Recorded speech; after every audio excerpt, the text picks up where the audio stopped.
The Blood Fox by The Blood Fox. It started out like any other long drive. Me and a friend were out driving my old black Camaro trying to get to my best friend's grandparents' house. They live in a heavily forested area that is very hard to navigate through, especially at night. My friend and I were driving through this dense wood on a stormy night, with no light source except for the Camaro's headlights. I couldn't shake the feeling that something was about to go horribly, horribly wrong. My suspicions were confirmed when the car suddenly broke down. This didn't really surprise me, as the car was old and it had been having some engine trouble lately, but it was still scary and annoying. We had been stranded in the middle of this cold, rainy, confusing forest with absolutely no clue where to go or how to get back. Eventually, we decided to scout out the area and see if there was anywhere we could safely spend the night. After about a half hour of walking, my friend said he saw lights in the distance. We went to investigate and found a medium-sized log cabin. It looked as if it had been out here for ages, as the logs were gray and the side wall had some dingy greenish-gray moss growing on it. We also noticed splotches of red on the walls. We should have took that as a warning and left, but we were too desperate for shelter. I went up to the door and politely knocked on it. I heard a voice that sounded like a girl who had been crying for a long time call out, telling us to come in. When we did so, we spotted her. She was sitting in a wolf-skin chair. Her skin was deathly pale, her hair blacker than the sky outside.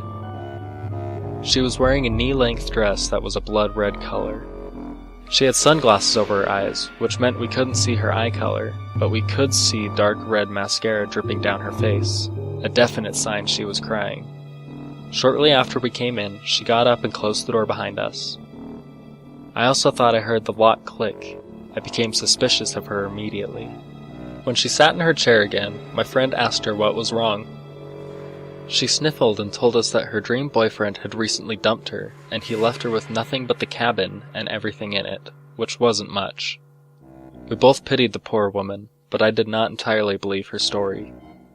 Then, my friend put a hand on her shoulder to comfort her. This is where it starts to get freaky. She looked up at him and smiled, as if she had been planning this. My friend's hand stuck to the woman's skin so that he would be unable to let go. The girl then removed her sunglasses, exposing eyes that I can only describe as soulless evil. They were pitch black, aside from glowing red irises and slit pupils. She bared her teeth in a grin at my friend, showing 6 long, sharp teeth on her top jaw. She stood up and began to change.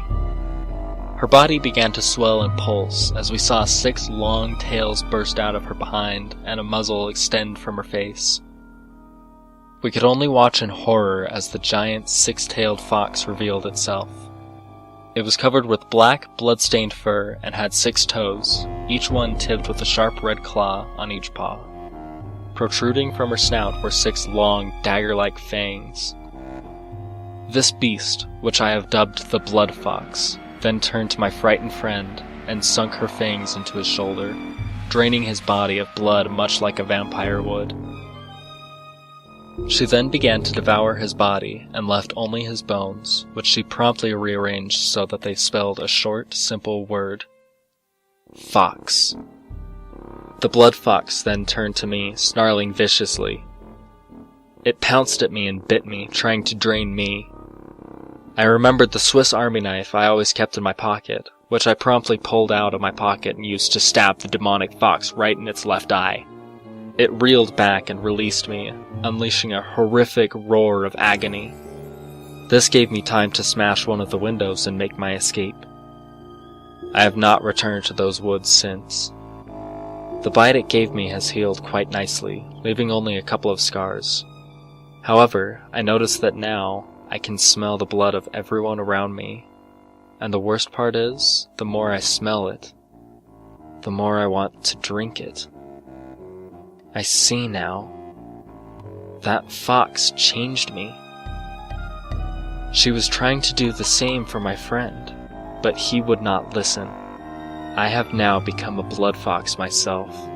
as I have made my first kill. Now that I have started my killing spree, it will not stop. If the fox who changed me does not get you, I will.